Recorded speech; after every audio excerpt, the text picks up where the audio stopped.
Hi, I'm Ben Mankiewicz. Thanks for watching TCM, where we have just kicked off this month's Spotlight. For 9 nights in May, we'll be presenting The Defining Frontier, the American character in Westerns. We will have Westerns every Tuesday and Thursday throughout the month, movies that examine the foundation of the Western film. But don't panic, this isn't a graduate course in cinematic history, and I am not a film scholar. I'm a basic cable television host.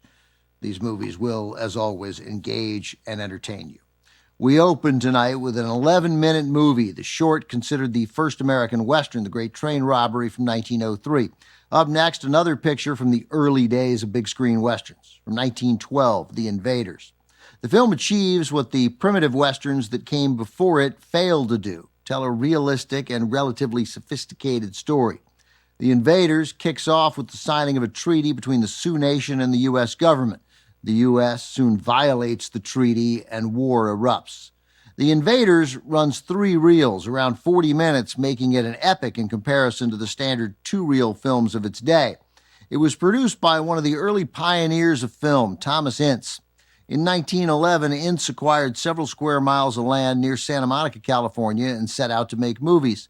Ince found the surroundings there, later dubbed Inceville, suitably picturesque, filled with canyons, mountains, and unspoiled land.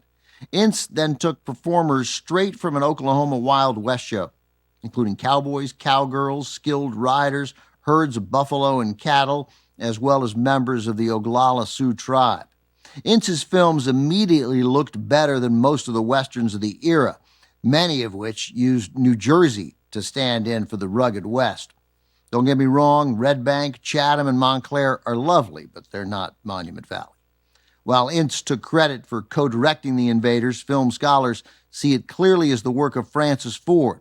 Ford, who also stars as the colonel who negotiates the treaty with the Sioux in the film, became a noteworthy director in the early days of film, though it was his kid brother, John Ford, who would codify the Western movie as we now know it. John Ford followed his older brother Francis to Hollywood in 1914, 2 years after this film came to theaters.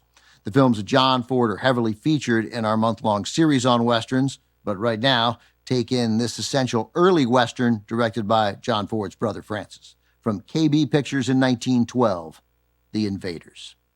Next on TCM, The Squaw Man, then The Iron Horse, and later, Tumbleweeds.